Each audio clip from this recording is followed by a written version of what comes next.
안녕하세요. 청춘만물트럭의 새로운 코너 아버지의 삶, 회상하는 이야기를 가지고 왔습니다. 아버지는 어떻게 만물상을 시작했는가인데요. 한번 봅시다. 없는 것 없이 다 있다는 만물상? 그런데 조차에. 트럭 찾아다니는 이들은 현대판 장돌뱅이 가족. 3인 1조의 만물상엔 뭔가 특별한 게 있다. 그 특별했던 이야기를 한번 풀어서 이야기해 보려고 합니다. 1호차 아버지는 60세가 다 된 나이, 한 58세의 후반쯤에 이 장사를 시작했던 걸로 기억합니다. 그전에는 양말 장사도 하셨고 채소 장사도 하셨고 보통 장사 위주로 하고 다니시긴 하셨지만 그전에는 그냥 밥만 먹고 살기에 바빴던 시절이었어요. IMF를 겪고 아버지가 마지막에 사업을 시작했던 게 이 사업이기도 한데요. 그래서 늦은 나이, 거의 60이 되어가던 나이다 보니까 기력이 많이 쇠약해져 있었죠. 고혈압도 있었고 몸에 지병도 조금은 있으셨고, 그래서 도움을 처음에 가능했던 게 누나밖에 없었습니다. 그래서 트럭 2대로 저렇게 장사를 하고 다녔었는데요. 지금 아버지가 타고 내리셨던 저 차가 바로 누나가 이름을 걸고 처음으로 할부로 차를 샀던 차입니다. 저 트럭을 현금을 주고 사면 1200에 살 수 있었던 트럭이었는 걸로 알고 있는데, 할부를 끼고 그 현대캐피탈이라고 할부를 끼서 한 1450, 한 1500에 가깝게 주고 샀던 첫 차였습니다. 그 바로 지금 제가 타고 내렸던 차가 아버지가 과거에 채소 장사를 하고 양파 장사를 하셨던 고물 트럭을 제가 지금 타고 다녔고, 그리고 영상의 저 끝부분에서는 2.5톤 트럭, 출고가 2,400만원짜리였습니다. 이 영상에서의 저의 나이는 19살, 만으로 19살, 아직 고등학교 졸업장이 아직 안 나온 상태로 저렇게 트럭을 몰고 다녔는데요. 제가 공고를 나왔다 보니까 그 공고 후반에는 사업체라 그래서 실습을 하는 기간을 한 3, 4개월 줍니다. 그 기간 동안 저는 아버지 사업자 밑으로 들어가서 이렇게 실습 기간에 마지막 졸업장을 받기 전에 이렇게 장사를 하는 영상을, 세상에 이런 일이 나왔던 걸로 기억하는데요. 이렇게 해서 제가 볼 때는 우선 첫 번째로 설명해 줘야 될 거, 1호 트럭 1200만원짜리 할부금 껴서 1500만원에 육박하는 가격, 2호 트럭 고물 트럭, 3호 트럭 2400만원 출고가인데 또 할부 껴서 2800만원 가까이 들었던 걸로 기억합니다. 그 차값만 해도 어마무시했는데요. 그게 다 빚이었죠. 처음에 시작할 때 그 빚을 갚으려고 정말 고생 많이 했습니다. 밥만 먹고 살아도 되는 이런 트럭 장사에 가장 큰 손으로 거듭날 수 있었던 계기가 되기도 하는데요. 저렇게 트럭 세대 가격만 한 5천만원에 육박하고 그 안에 실려있는 물건값만 한 5천만원 정도라고 하산한다면 한 1억을 그냥 이렇게 길거리에 끌고 다니면서 장사를 했다고 보면 됩니다.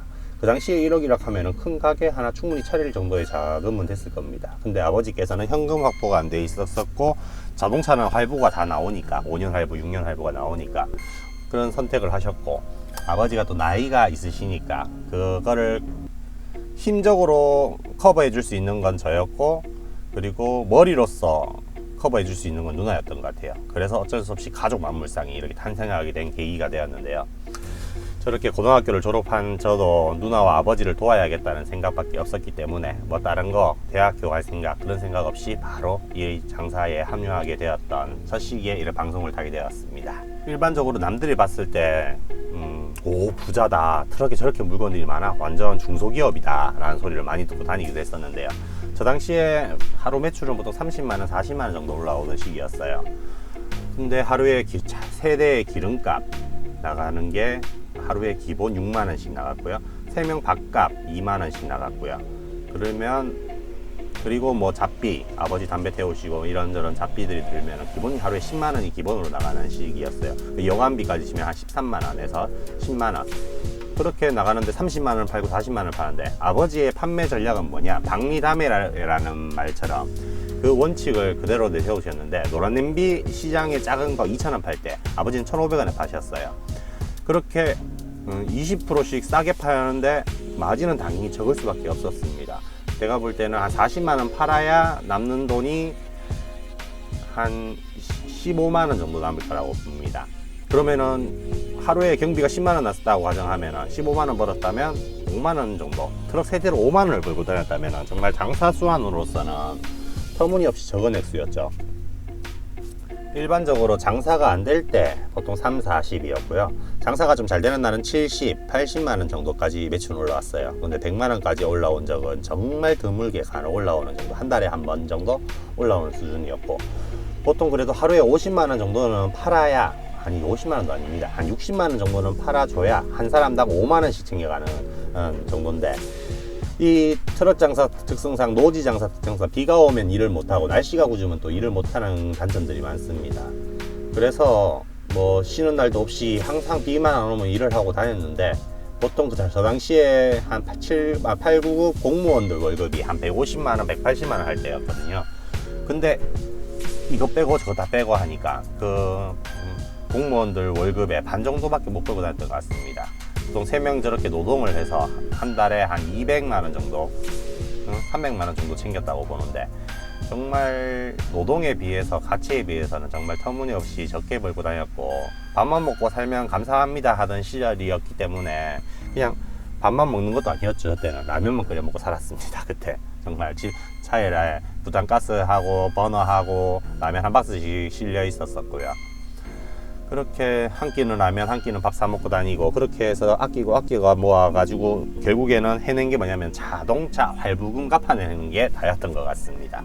먹고 살고 할부금 갚아내고, 입고 싶은 거 제대로 못 입고, 먹고 싶은 거 제대로 못 먹고 살던 시기, 참 막 가슴 아픈 시절이었네요. 보통 텐트를 치고 생활하면 하루에 경비 3만 원을 아끼니까 그렇게 뭐 제대로 식지도 못하면서 텐트 생활을 주로 좀 많이 했었습니다. 한 12개월 중에 한 4개월, 5개월은 그 텐트 생활을 하고 지냈고, 보통 2끼 중에 한 끼는 라면으로 때웠던 것 같아요. 이렇게 파 같은 게 들어가 있는 모습이 보이는데요. 저거는 어떻게 구했냐? 그냥 밭에 돌아다니면은 한 심어놓은, 동네 아주머니 심어놓은 밭에 거 몰래 아버지가 한 번씩 서리라고 합니다. 그 한 개씩 서리에 해와서 저렇게 라면에다가 넣어 먹었던 시절이 생각나네요. 그리고 나서 걸려가지고 밭 아주머니들한테 걸려가 고추 같은 거 따거나 파 같은 거 몰래 한 개씩 얻는 경우도 있긴 했지만, 그렇게 몰래 서리를 하다가 걸려가지고 혼나는 경우도 많았었습니다.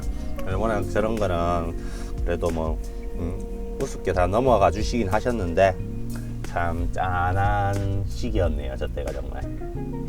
그리고 저렇게 라면만 먹으면 또 제가 19, 20살 젊은 나이에 허기가 항상 지더라고요. 그래서 항상 했던 방법이 뭐냐, 냄비밥, 요즘은 뭐 햇반처럼 잘 나오는 것도 있고 밥솥도 다 가지고 다니면서 밥도 해먹고 다니지만, 그 당시에는 뭐 냄비밥을 해먹기도 했고, 보통 저렇게 라면을 끓이기 전에 쌀을 한 줌 넣습니다. 그러면 라죽이 됩니다.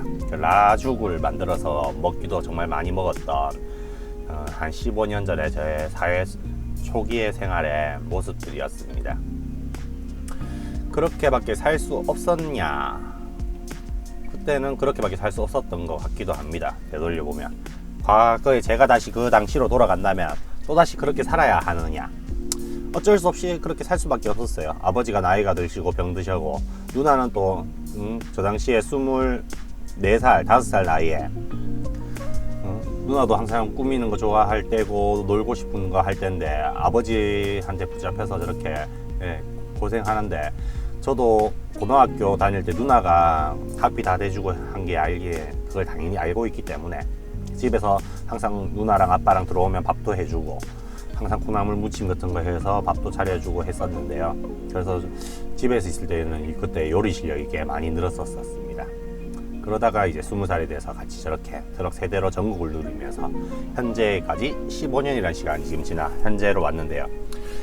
저 아버지의 삶에 대해서 좀 더 구체적으로 이야기를 해볼 게 뭐가 있냐 한번 잘 생각해 보겠습니다.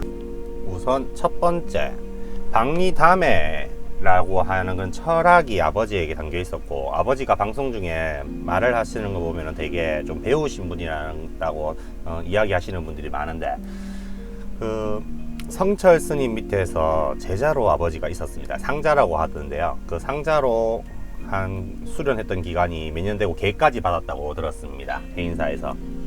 그 계를 받고 그렇게 불교의 철학을 몸에 담고 정신에 담고 사셨다 보니까 그 철학을 배경으로 좋은 일을 하고 그래도 살아야 된다라는 게 아버지는 항상 강했어요. 내가 돈을 못 벌더라도 내가 돌아다니면서 시골에 좋은 일 하고 다니자. 그리고 이 만물을 가지고 다니면 충분히 밥도 먹고 살겠다. 그렇게 이렇게 장사를 시작했던 이 시기였던 것 같습니다. 현재의 결론만 말하면 저 당시에 뭐 밥은 먹고 살았다마는 정말 아들내미 딸내미를 위해서 살았던 삶보다는 정말 시골 어르신들한테 좋은 일, 홈이 2,000원 할 때 1,500원 팔고 냄비 2,000원 할 때 1,500원 팔면서 집 앞까지 배달해주는 서비스, 택배비 3,000원씩 요즘 받는데요. 그런 것도 없이 더 싸게 팔고 다니셨다는 점에서 정말 존경스러운 부분도 있습니다. 하지만 저는 아버지가 미워 어쩔 수 없이 밉습니다. 그때의 이야기 짤막하게 오늘 하고 있는데요. 오늘 이야기는 좀 길어지니까 이 정도 하고 또 내일 또 그 다음 이야기를 또 한번 해볼까 합니다. 아버지의 뭐 과거의 이야기, 회상하는 이야기들 또 새롭게 생각나는 대로 이렇게 자꾸 이야기를 하면서 소통하는 시간을 한번 가지겠습니다. 세대의 만물 트럭, 이제 한 대밖에 되지 않았지만 청춘 만물 트럭으로 새롭게 시작하는 만큼 이제 과거를 회상하면서 제 자신을 다지는 시간이 되기도 할 것 같은데요. 저번 주 월요일 날 출발해서 포항에서 출발했습니다. 그래서 지금 삼척을 코앞에 두고 있는데요. 5일째 됐는데 토요일 날 비가 오더라고요. 그래서 바로 버스를 타고 포항까지 가서 와이프랑 포항에서 데이트를 하고 또다시 올라와서 일요일 날 다시 오후 장사를 했습니다. 맛있게 먹읍시다. 이런 거 얼마 만에 먹어봐요? 이런 거요? 한 5년? 5년 만에 이렇게 왔어요? 5년 만에 먹어요. 엄마 일부러 이걸 쏟았었다. 얼른 먹읍시다. 네. 나도 찍어줘. 누가 이거 줬습니다. 이게 무슨 일일까요? 어때요? 야, 진짜 고기가 부드럽네. 맛있어? 청춘 만물 트럭 화이팅입니다. 여러분들도 오늘 하루 즐거운 하루 되셨길 바라고 즐거운 주말 되시길 바라고 내일 또 활기찬 하루를 시작해 봅시다. 오늘도 수고하셨습니다. 안녕 여러분. 바이바이.